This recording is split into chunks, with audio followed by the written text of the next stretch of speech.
السلام علیکم ورحمۃ اللہ وبرکاتہ۔ سعودی اردو نیوز چینل میں صدال غریب کو خوش آمدید کہتا ہے۔ متحدہ عرب امارات کی چند اہم ترین خبروں کے ساتھ آپ کی خدمت میں حاضر ہیں۔ خبروں کی تفصیل کی طرف جانے سے پہلے ایک ریکویسٹ کرتا چلوں تمام دوستوں سے، اگر آپ میرے چینل میں نئے آئے ہیں تو پلیز چینل کو سبسکرائب ضرور کر دیجئے اور ساتھ بیل کے آئیکن پہ بھی کلک کر دیں تاکہ میری ہر نئے آنے والی ویڈیو کا آپ کو سب سے پہلے نوٹیفیکیشن مل سکے، اور اگر ویڈیو پسند آتی ہے تو اسے لائک کرنا مت بھولیے گا۔ چلتے ہیں آج کی اہم نیوز کی طرف۔ اسرائیلی خفیہ ایجنسی موساد کے سربراہ کی متحدہ عرب امارات آمد۔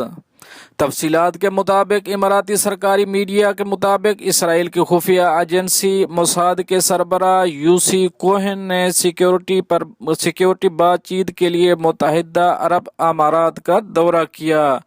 خیال رہے کہ متحدہ عرب امارات اور اسرائیل کے مابین امن معاہدے کے بعد کسی اسرائیلی عہدیدار کا ابوظہبی کے لیے یہ پہلا اعلیٰ سطح کا دورہ ہے۔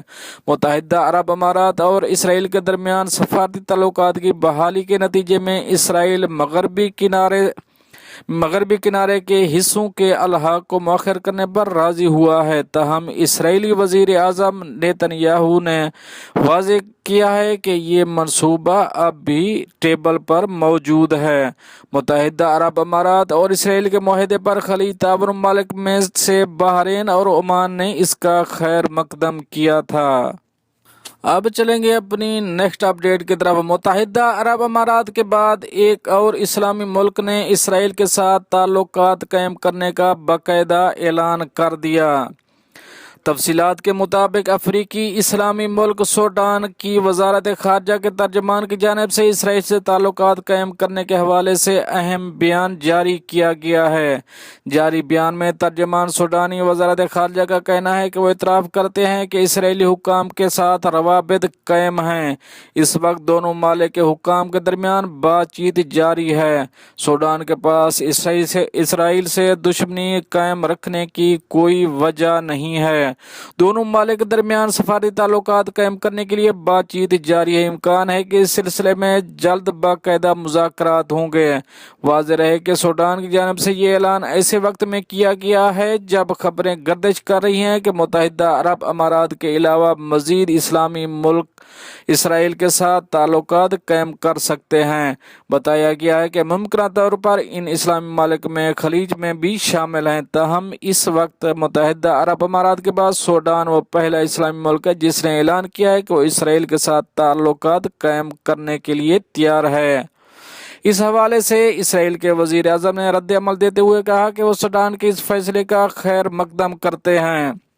سوڈان کے فیصلے کی وجہ سے خطے میں پائیدار امن کے قیام میں مدد ملے گی۔ یہاں واضح رہے کہ گزشتہ ہفتے اس وقت ایک بڑی تاریخی پیش رفت ہوئی جب متحدہ عرب امارات نے اسرائیل کو تسلیم کرنے کا فیصلہ کیا تھا۔ اب چلیں گے اپنی نیکسٹ اپڈیٹ کی طرف۔ اسرائیل نے دبئی تل ابیب پروازوں کے لیے سعودی عرب سے فضائی حدود استعمال کرنے کی اجازت مانگ لی۔ اسرائیلی وزیر اعظم بنیامین نیتن یاہو نے اسرائیل اور متحدہ عرب امارات UAE کے درمیان فلائٹس کے لیے سعودی عرب سے فضائی حدود استعمال کرنے کی اجازت دینے کی درخواست کی ہے۔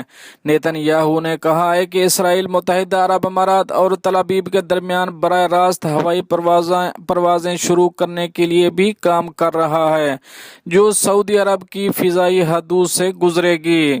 انہوں نے کہا کہ ہمیں یقین ہے کہ سعودی عرب تل ابیب سے دبئی کے درمیان براہ راست پروازوں کے لیے اپنی فضائی حدود استعمال کرنے کی اجازت دے دے گا۔ مجھے پورا یقین ہے کہ ریاض کے ساتھ ہمارا معاہدہ طے پا جائے گا۔ انہوں نے کہا کہ اسرائیلی ہوا بازی کی صنعت اور اسرائیلی معیشت کو بدل کر رکھ دے گی کیونکہ فریقین کو سیاحت اور زبردست سرمایہ کاری کا موقع ملے گا۔ اماراتی news channel Sky News Arabia کو خصوصی انٹرویو میں انہوں نے کہا کہ اس وجوہات کا ذکر کیا گیا ہے جس کی وجہ سے یہ معاہدہ ممکن ہو سکا۔ اس کے علاوہ انہوں نے یہ بھی کہا کہ اس معاہدے سے اسرائیلی معیشت کو بھی فائدہ ہوگا۔ گزشتہ دنوں اسرائیل اور متحدہ عرب امارات کے درمیان ایک خصوصی معاہدہ طے پایا تھا۔ اب چلیں گے اپنی نیکسٹ اپڈیٹ کی طرف۔ امارات میں غیر ملکیوں کی واپسی تیز، تمام پروازیں فل ہونا شروع ہو گئیں۔ متحدہ عرب امارات میں مقیم غیر ملکیوں کی واپسی تیز ہو گئی۔ امارات آنے والی پروازوں میں ریزرویشن 100% ہے۔ خاص طور پر مصر، اردن، پاکستان، انڈیا اور سوڈان سے آنے والی تمام پروازیں فل ہیں۔ امارات الیوم کے مطابق سیاحتی ایجنسیوں کی ذمہ داران نے بڑی تعداد میں مقیم غیر ملکی واپسی کے اسباب کے حوالے سے بتایا کہ پہلا سبب تو یہ ہے کہ امارات میں وبا سے بچاؤ کے لیے مقرر SOPs کی پابندی کے باعث مقیم غیر ملکیوں کے حلقوں میں اطمینان کا اظہار کیا ہے۔ دوسرا بڑا سبب یہ ہے کہ مقیم غیر ملکیوں کی امارات واپسی پر سے پابندی اٹھا لی گئی ہے، جبکہ امارات میں کرونا وائرس سے بچاؤ کے لیے تدابیر مؤثر ہیں۔ سیاحتی ایجنسیوں کی ذمہ داران نے بتایا کہ جس طرح امارات آنے والی پروازیں بھری ہوئی ہیں، ویسے ہی امارات سے بیرون ملک سفر کرنے والوں کی تعداد بھی روز بروز بڑھتی جا رہی ہے۔ بہت سارے غیر ملکی باقاعدہ ماندہ چھٹی اپنے وطن میں گزارنا چاہتے ہیں۔